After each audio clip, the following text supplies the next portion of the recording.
Boa noite. Nós somos o Juntos em Rede, eu, Marissa Patrícia. Estamos aqui hoje com a Ronges Madrigano, uma das nossas entrevistadas na terceira edição da revista Empreendedorismo em Rede, cujo tema foi neurodiversidade. É uma alegria ter a Ronges aqui. A Ronges, ela é pesquisadora, professora. Ela tem uma vivência muito grande nessa área de neurodiversidade, nessa parte de pesquisa também sobre o tema. E, Ronges, eu queria que você falasse sobre essa sua experiência, que você também, se possível, destacasse a questão da liderança colaborativa e a neurodiversidade, e é uma alegria ter você aqui com Juntos. É uma honra para mim estar aqui com vocês e, assim, uma alegria imensa, né, partilhar com vocês esse lugar que hoje, né, não sei se vocês estão sabendo, mas semana passada, vou começar trazendo essa informação que eu acho que é bem relevante. O presidente Lula aprovou uma lei que está trazendo uma maior discussão sobre a questão do atendimento do AEE, né, da educação especial para pessoas que fazem parte, né, ou que tem algum transtorno, ou que tem alguma deficiência, ou que tem altas habilidades. E aí, o presidente, nessa lei, ele traz uma questão que eu acho que é importante. Ele diz que toda pessoa que precisa de um atendimento educacional especializado deve recebê-lo na escola. Independente de grau, independente. Ele deve ser incluído. Ele precisa ser incluído. E aí está a maior discussão lá, porque existiam as questões do preparo, do contexto, mas eu vejo isso como um avanço. Por quê? Porque a partir do momento em que eu trago que todos nós devemos estar nesse lugar juntos, as coisas vão ter que começar a se mexer para que elas aconteçam. Né? Então, saiu semana passada, essa lei foi aprovada. Claro que ela vem no mesmo caminho de outras leis, né? Da própria LDB, né? Lei de Diretrizes e Bases da Educação, mas ela vem para reforçar essa necessidade de incluirmos todos. E aí eu começo essa minha fala, porque quando vocês trouxeram para mim o tema neurodiversidade e a liderança colaborativa, eu logo já pensei no meu lugar. Não só no meu lugar de fala enquanto neurodivergente, mas também no meu lugar enquanto professora, coordenadora, né, ex-coordenadora de um projeto de extensão, enquanto liderança, que eu tenho uma amiga que ela é psicóloga e ela era a minha par nesse projeto. Enquanto eu coordenava a parte dos enriquecimentos, né, da parte escolar, ela coordenava a parte da clínica, da psicologia. E ela sempre falava assim, quando eu dava as minhas aulas de xadrez, a Ronges, ela tem uma seita.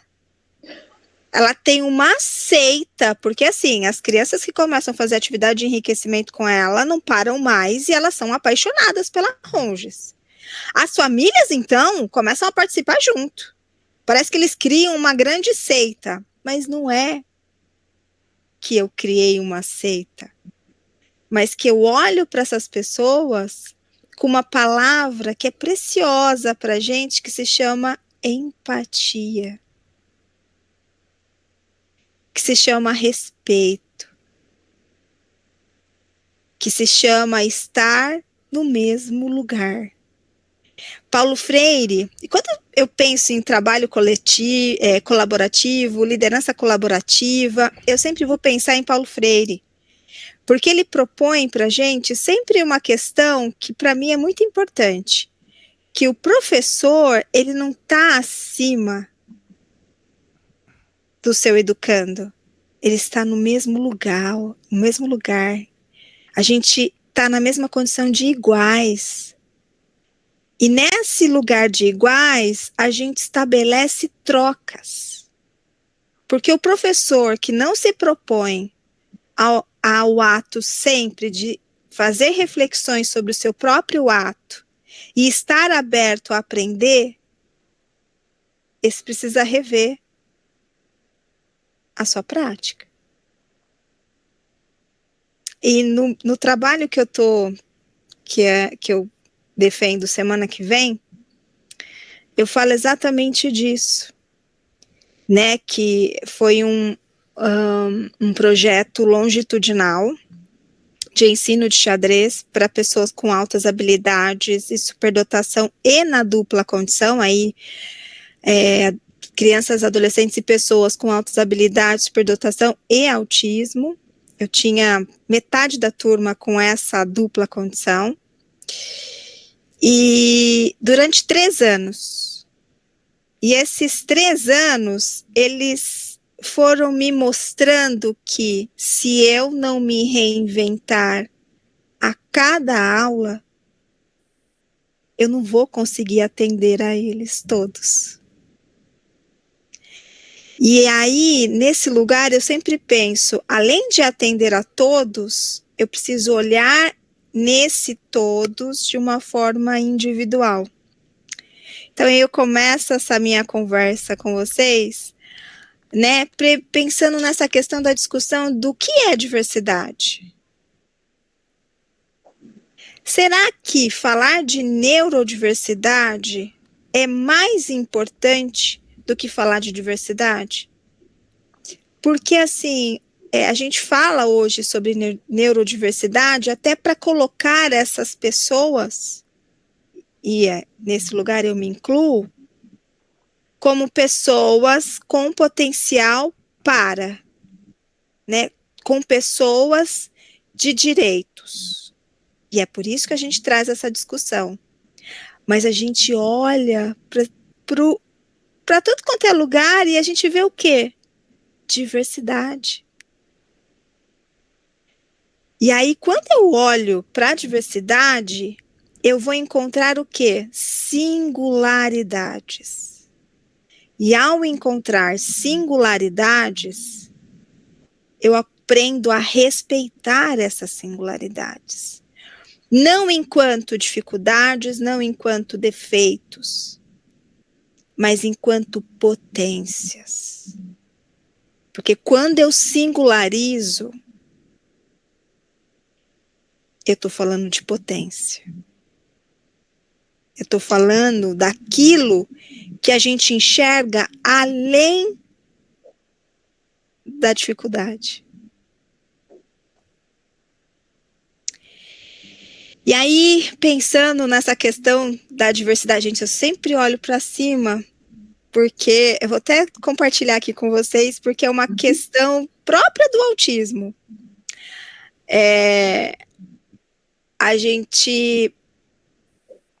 O nosso cérebro, ele funciona não por meio de palavras. Ele se constrói por meio de imagens. E aí, quando eu olho para cima, é como se eu estivesse vendo as imagens aqui do meu lado e elas vão se construindo.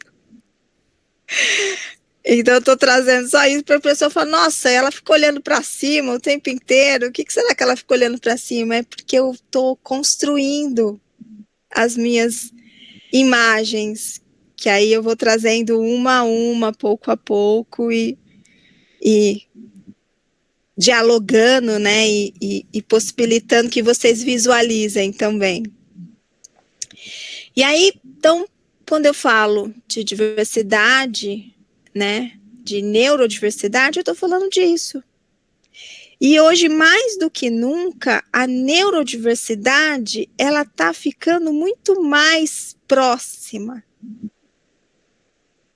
Né? De vez em quando a gente ouve assim, umas coisas bem que me incomodam bastante, que, nossa, hoje em dia todo mundo tem alguma coisa. Não é que hoje em dia todo mundo tem alguma coisa. É que hoje em dia a gente, além de ter mais conhecimento para entender e não rotular, porque na minha época eu era rotulada de N coisas. A chata, a ranzinza, a encrenqueira. Tinha vários rótulos. E aí, no meio desses rótulos, né, por baixo desses rótulos, tinha ronges, que ninguém olhava. Né? Então, por isso que eu penso que hoje, graças a Deus, a gente tem essa possibilidade de ver as particularidades, né? E cada vez mais a gente tem tido vários conhecimentos acerca dos modos que cada cérebro se constitui, né? E esses modos, eles precisam ser respeitados cognitivamente, sensorialmente, né? Emocionalmente.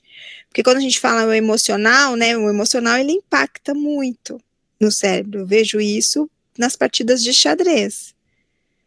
E eu trabalho muito isso com os meus alunos, essa parte emocional, porque ela interfere 50% na capacidade que ele pode desenvolver numa partida. Quando entra não é um transtorno de ansiedade, mas uma ansiedade, né, de querer vencer, ou de querer terminar, ou de querer fazer o melhor lance.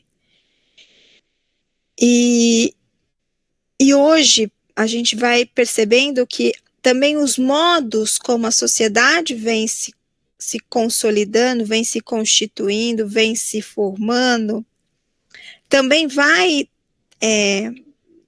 nos trazendo outros diagnósticos, né? Pandemia mesmo, tem alguns estudos hoje que já são até longitudinais da época da pandemia, sobre as crianças que nasceram na pandemia. Elas têm comportamentos pouco diferentes das outras. Elas já crescem mais ansiosas, né? A própria internet, e quando eu falo internet, são qualquer que sejam os meios de comunicação, né? As IAs da vida, inteligência artificial, ou as mídias sociais, ela já vem modificando também esses modos com que a gente lida com o conhecimento, com os modos que a gente lida conosco.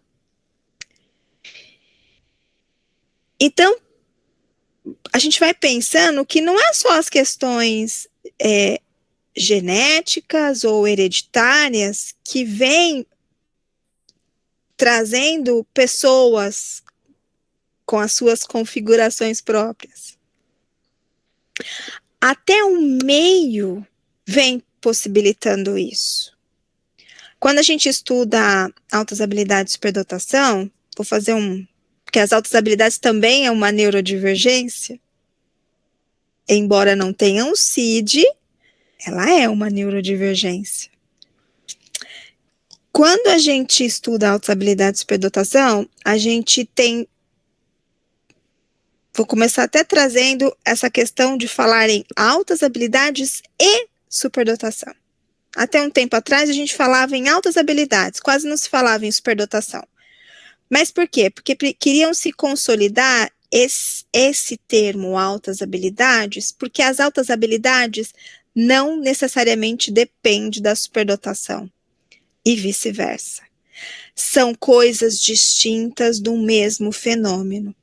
Só que quando eu falo em altas habilidades de superdotação, eu abro um nicho muito maior. Por quê? Porque ao falar de altas habilidades de superdotação, eu estou dizendo que o meio vai possibilitar que essa pessoa tenha um potencial maior e desenvolva habilidades superiores. Quando eu falo em superdotação, eu tenho um nicho um pouco menor, porque ele está diretamente relacionado à questão genética. Então, é a pessoa que nasceu dessa maneira. Ela já nasce assim. Diferente de falar altas habilidades, que a pessoa não nasceu assim, mas ela desenvolveu a partir de um ambiente que foi colaborativo, que possibilitou que ela trouxesse todo esse potencial. E quando a gente fala nesses dois lados, né, o que é genético e o que é possibilitado pelo meio, eu estou falando de um termo que a gente hoje já usa nas pesquisas, que envolve esses dois lugares, que é uma coisa que se chama epigenética. E quer saber quando eu tenho, né, a genética e o meio,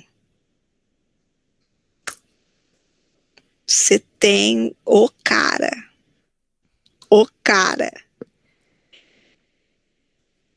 Você falou alguma coisa?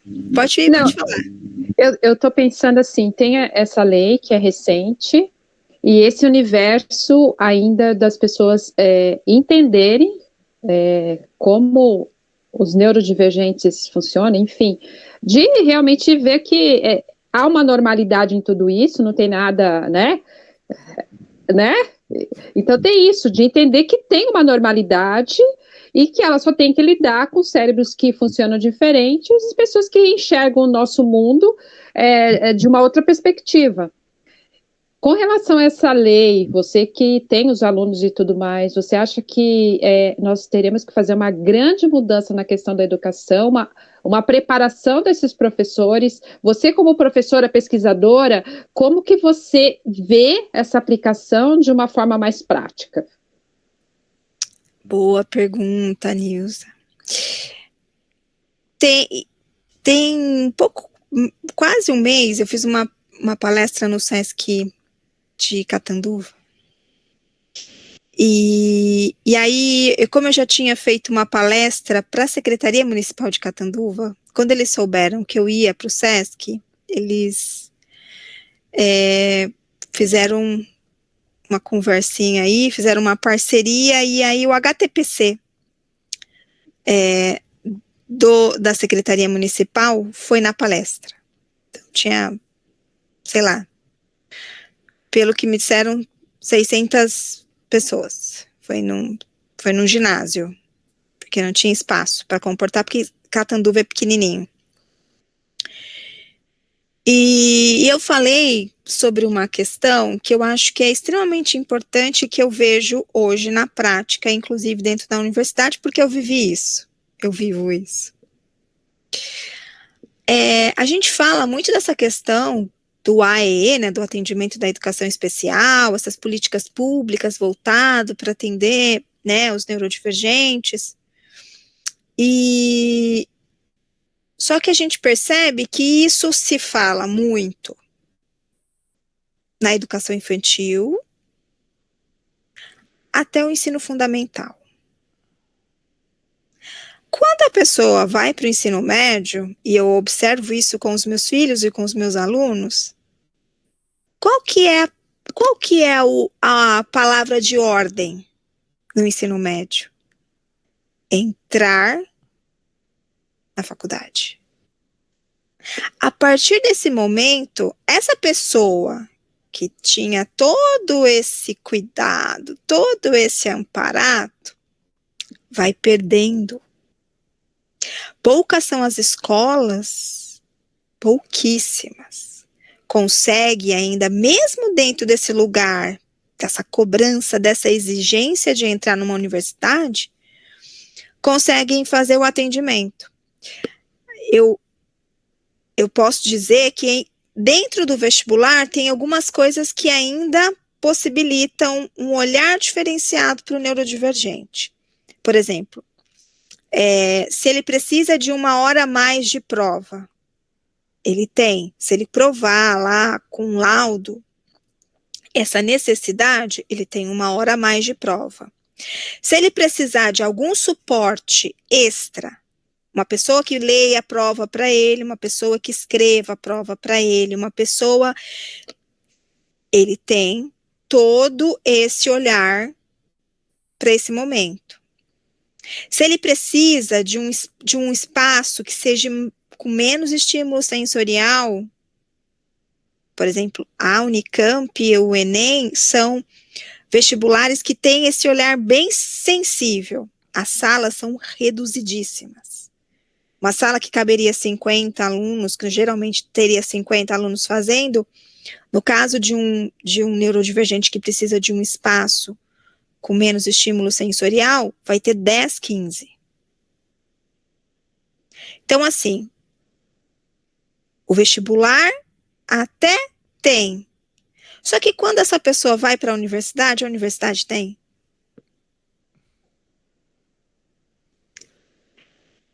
Existe uma coisa que, assim, a pessoa cresceu e é como se ela deixasse de ser o que ela é.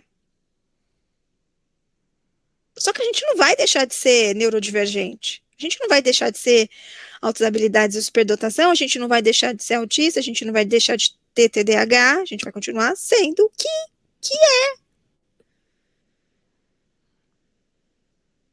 Só que esses espaços formativos maiores, né, o meio acadêmico, ele não tem esse olhar.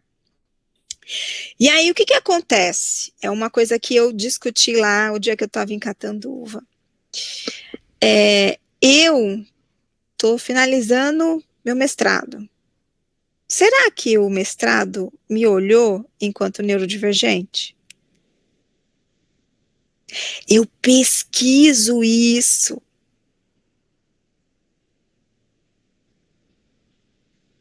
Mas será que me olharam dentro da minha singularidade? E aí eu trago isso porque, assim, o meio acadêmico está muito próximo do meio de trabalho, o ambiente de trabalho. Se o meio acadêmico não olha, será que as instituições de trabalho olham? Por isso que, e aí, assim, quando eu penso na palavra colaborativo, né, liderança colaborativa, na hora me vem inclusão. Então, pensar em inclusão dissociada de trabalho colaborativo é impossível. É impossível. Então, falar em liderança colaborativa é a mesma coisa de falar neurodiversidade dentro do trabalho colaborativo. É uma coisa só. Quando eu tenho esse olhar plural, eu vou conseguir fazer esse trabalho de incluir essas pessoas que têm modos diferentes de se colocar no mundo, de se expressar no mundo, de se relacionar com o mundo. E aí eu questionei, né? Aí eu vou responder diretamente a sua pergunta. Eu sempre gosto de ir costurando, mas eu chego, viu, gente? Eu questionei uma coisa, né? Se a academia também forma na sala de aula, né? Então a gente fala lá do chão da sala que a gente pesquisa, que a gente usa esses termos. fazemos pesquisa no chão da sala. E qual que é geralmente esse chão da sala? É o chão da sala dos outros. É lá na educação básica que a gente faz as nossas pesquisas, principalmente no fundamental. No ensino fundamental. Em alguns momentos na educação infantil, mas a gente tem poucas, né? Não é tão assim, não tem tanta. No ensino médio quase não tem. Mas será que se pesquisa o chão da sua própria? Do seu próprio lugar? Não. Aí lá não existe neurodivergente. Não existe esse olhar para o neurodivergente. E hoje, o que vem acontecendo dentro da universidade, inclusive eu venho, às vezes, discutindo com algumas pessoas mais próximas, né, do meio, é que existe uma evasão muito grande. As pessoas entram na universidade, pública principalmente, mas menos da metade se forma. E por que será isso? Por que será essa evasão? Exatamente porque a gente não está conseguindo olhar para essas pessoas. E essas pessoas, quando não são olhadas, elas não se sentem pertencentes. Tá aí uma outra palavra que é importante quando a gente fala de inclusão. Essa pessoa precisa se sentir parte daquele espaço. E quando a gente se sente parte do espaço, a gente produz. E aí, eu trago até essa questão da discussão, né, de fazer parte, e essa questão da evasão, é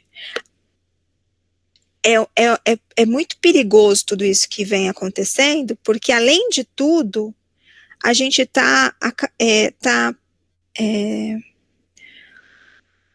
existe investimento público, de dinheiro público, dos nossos impostos, dentro das universidades. E se a gente não consegue formar as turmas que deveriam, né, que ainda na universidade pública é menor que nas universidades particulares, claro, com exceção da USP, que é mais cheia, mas Unesp, Unicamp, os cursos têm em torno de 30, 40 alunos. Isso quer dizer que a gente forma aí 10, 15. Existe um investimento de dinheiro público nisso tudo. Eu estou dizendo isso porque quando eu vou lá, porque eu faço o mestrado na Unesp, né? Eu me formei no mesmo campus que hoje eu faço o mestrado, que é minha paixão. Acho que foi o lugar onde eu fui mais feliz. E na minha época, 20 e tantos anos atrás, era assim, eu lembro que eu nunca andava pelo meio, eu sempre andava pelas bordas, para não encontrar com a quantidade de pessoas que circulavam por aqueles espaços. E hoje, quando eu vou lá, independente do dia, independente da hora, esses espaços estão vazios. Vazios. Sabe por quê? Porque esses alunos quase nem vão para as aulas. Na minha época, a gente passava o dia, né, quem estudava integral, passava o dia na universidade. À noite, a gente chegava lá cedinho e ia embora tarde da noite. E hoje? Mal vão para as aulas. Isso é muito preocupante, porque essas pessoas, principalmente pensando no campus onde eu me formei, lá tem cursos de licenciatura das 3 áreas do conhecimento, exatas, humanas e biológicas. E também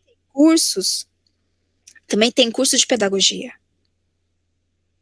E se essas pessoas não se sentem pertencentes desse espaço, o que ela vai ensinar para o aluno dela?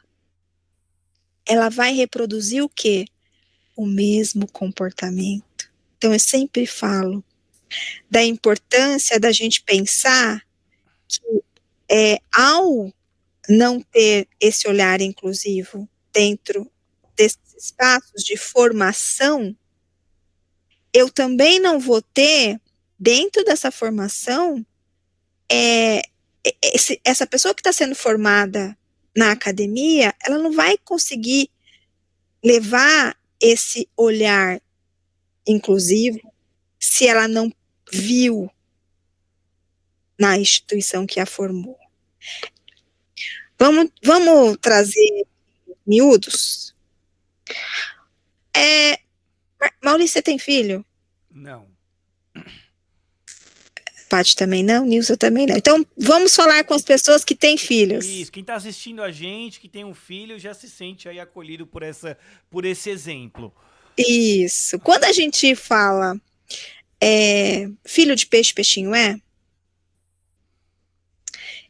tem uma grande verdade nisso. Por quê? Porque o nosso filho, ele é o quê? O nosso exemplo. Ele não vai seguir aquilo que eu falo. Eu mandei você, não. O seu filho vai fazer exatamente aquilo que você faz. Ele não vai reproduzir a sua fala.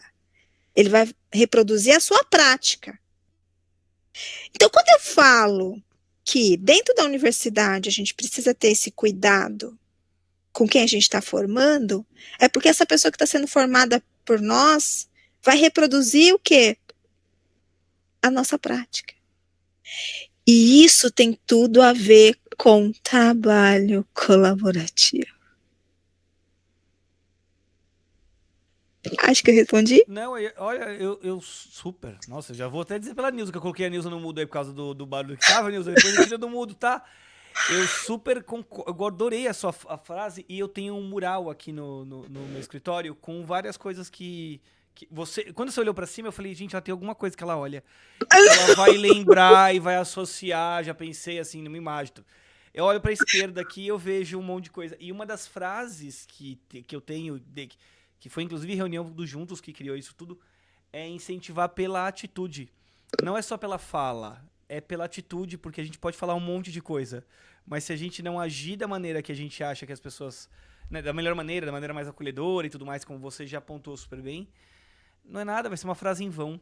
Então a gente pode falar muito, mas se a gente não fizer do jeito que a gente sabe que tem que fazer, é assim que a pessoa vai ver. E é muito legal trazer essa fala e essa vivência sua, porque, querendo ou não, você está trazendo essa vivência de há tempos, né? Desde a época da faculdade, lá na Unesp, agora no mestrado, então... Desde a escola!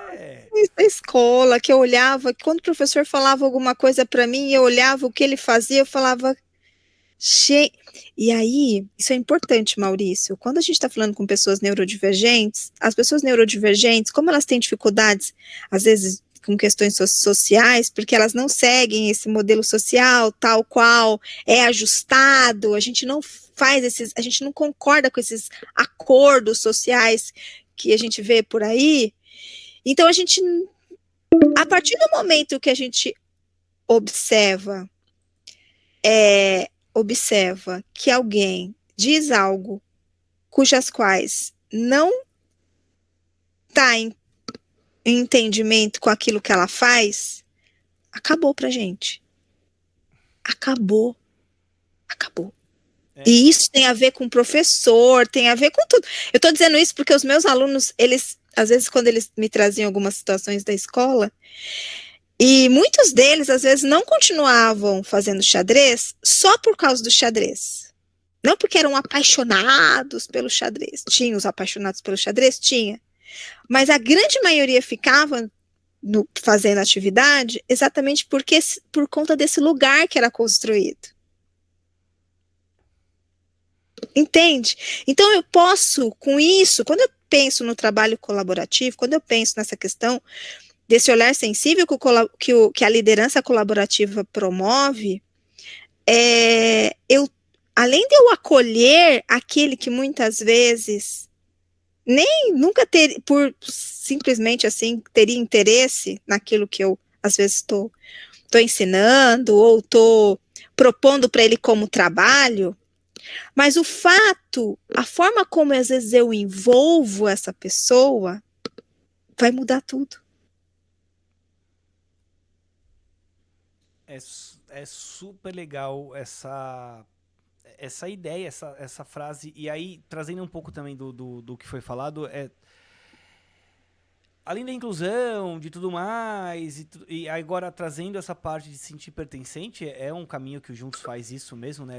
A gente trabalha, a primeira parte que a gente trabalha é o humano, a gente precisa trabalhar, não adianta você trazer um monte de ações e um monte de coisas se você não trabalha o humano. Não adianta, todo mundo tem os seus problemas e tá tudo lá, se você não consegue acolher e tudo mais, isso faz parte da metodologia também aqui do Juntos, mas uma parte dessa inclusão, eu vejo que muita gente, isso dentro do ambiente de trabalho, isso dentro do ambiente estudantil, até nas amizades, o pessoal quer tudo muito pasteurizado, assim, precisa ser todo mundo muito igual. Se você não é o igual dentro desse ponto, independente do que seja, assim, todo mundo quer usar camiseta preta, eu quero usar um chale rosa. Não, então você não faz parte do nosso grupo e já começa assim. Imagina se isso já é no dia a dia.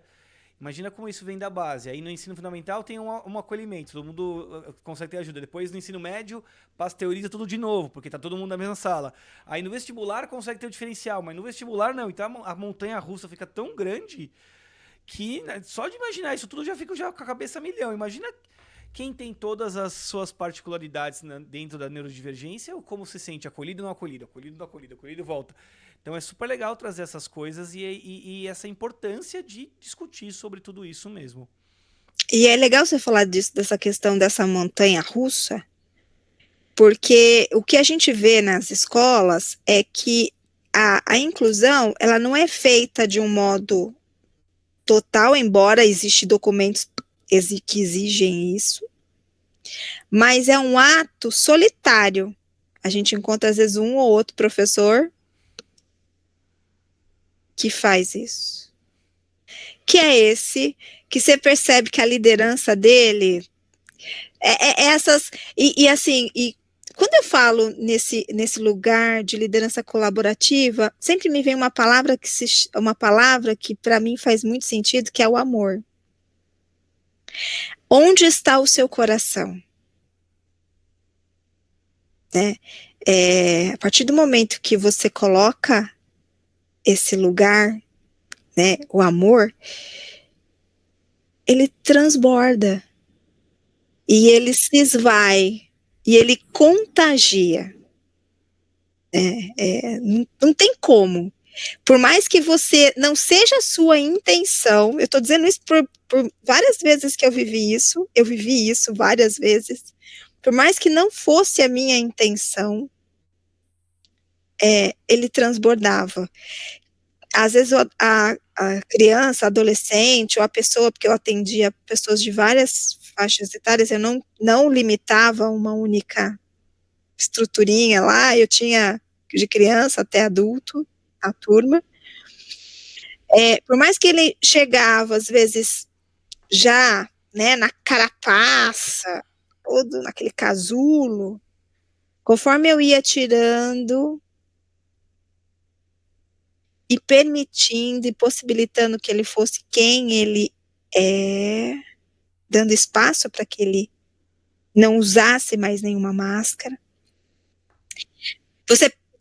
Entre eles reforçavam esse modelo, esse modo de ser. Então, quando eles falavam assim, não sei o que lá, aí falavam, não, cara, aqui estamos entre iguais, aqui todos nós estamos aqui para somar. Então, a minha forma de expressar, as palavras, às vezes, que eu usava, eu começava a ver na boca deles, sendo reproduzido por eles. E eu tenho uma parte no meu projeto, que é o último estágio, em que durante 6 meses eles deram aulas, né? Escolhi 4 alunos que viraram professores, e os 4 deram aulas para outras pessoas, que não faziam parte do projeto ainda, que foi um piloto para saber se o negócio realmente era aquilo mesmo, e eu só fiquei na supervisão. E eu percebia que a forma como eles ensinavam, até os gestos, eles reproduziam. E aí aqueles que estavam no lugar de alunos começavam a absorver. Então, isso é uma coisa que se multiplica. mas só tendo amor, respeito e incluindo de verdade, que a gente vai conseguir mudar. Viu, Nilza? Respondendo, então, é isso. Tem uma questão aqui na minha mente. Querida Ronges, você falou, né, sobre a liderança colaborativa, falou até de alguns pilares, a inclusão, pertencimento. Fala um pouquinho então seria o contraponto de tudo isso aí que você trouxe até agora, é o capacitismo. Fala um pouquinho sobre o capacitismo. Só antes da gente falar, só para falar, a gente tem mais 8 minutinhos, tá? Então a gente vai falar, vai dar essa pincelada, a gente pode até fazer uma versão 2 aí, uma continuação desse legal. papo todo, porque a gente já começa com esse tema super acolhedor e já começa sobre esses temas importantes, sobre, aí sim, as problemáticas, as dificuldades com sua voz. Mas pode continuar aí, Ron, só para explicar mesmo, que depois pode cair a reunião no meio. Olha, essa questão do capacitismo é uma coisa que me incomoda muito. Porque é o que a gente mais vê, né? E inclusive, quando a gente vê a lei, as leis, né? O pessoal aí discutindo essa questão de que, porque a gente não vai conseguir, ninguém vai conseguir atender essas pessoas. Para mim, o capacitismo é uma ferramenta que o incompetente usa para dizer que o problema não é dele, e sim do outro. Então, enquanto professor, ao olhar para o meu aluno, ou para qualquer que seja a pessoa, e ver impossibilidade, eu estou dizendo muito mais da minha incapacidade, da minha falta de conhecimento, da minha falta de preparo, do que da dificuldade daquele que eu preciso acolher. Né? Então, essas discussões que estão tendo hoje lá nas redes, também tem um pouco disso. Né? Porque, de verdade, quando a gente... Eu tenho 4 filhos. Cada um dos meus filhos é um. E todas as vezes que eu olho para eles, eu nunca vi limitação. Eu sempre vi potência. Tanto que eu chamo eles de quarteto fantástico. Porque são juntos, né? Porque cada um tem um superpoder e juntos eles são invencíveis. Mas esse ano eu vivi um momento bem complicado. Tive depressão, ansiedade, exatamente por esse lugar que a gente está discutindo aqui. Na superdotação, quando a gente entra nesses processos de depressão, tem muito a ver com a questão de pensar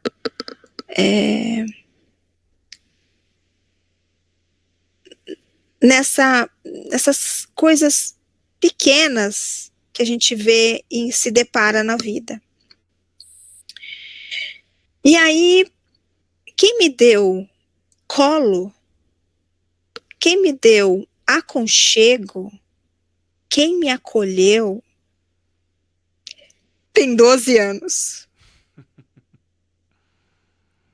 A pessoa mais forte que estava do meu lado só tinha 12 anos. E ela dizia para mim o tempo inteiro: mãe, não desiste, você chegou até aqui. E você é muito maior do que isso. Então, quando eu falo dessa questão, quando a gente pensa no capacitismo, a gente consegue olhar para uma criança de 12 anos, autista, e ver essa potência.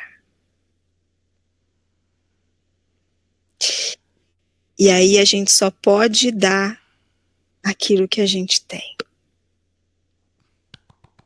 Muito, muito, muito, muito legal. Galera, a gente tá no limite, assim, eu já quero marcar uma segunda etapa dessa conversa agora, com aí todo esse mais tema agora, que ele vai terminar, então eu já começo. Nilza, Paty, mais algo para pontuar, porque Ronge, estou maravilhado com toda a sua frase, seu engajamento e o amor que você tem com isso, que está em todo ao redor e que é você, sua família, seu estudo, seu trabalho.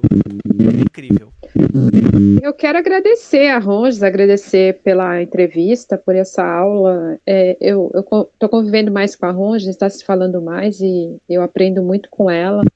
Eu me sinto muito melhor do que eu era antes, até para trabalhar essa questão da liderança, do empreendedorismo, que o Juntos, ele fala do empreendedorismo do afeto, né? Então, queria agradecer, vou dizer sim, acho que é bom a gente continuar essa conversa em outro momento, e é uma honra estar perto de você, é uma honra que você está na nossa revista, né? Só agregou, então, gratidão por esse momento tão intenso. Eu que sou grata. Eu falo, gente, não tenho filtro, eu venho, mas... Paty? Ronges, o que eu posso dizer, né?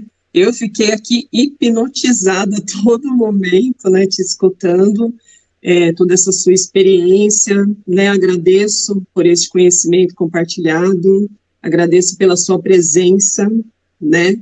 Juntos também com a gente, e só posso agradecer, muito grata, você é uma pessoa maravilhosa, gratidão. Galera, comenta aqui embaixo se você quer a parte 2, você quer sim, porque a gente vai fazer, porque esse tema é maravilhoso mesmo, e a gente vai continuar com isso. Fica de olho e qualquer comentário deixa aqui, a gente vai deixar os contatos da Ronges também, e acompanha o texto dela na revista Ronges.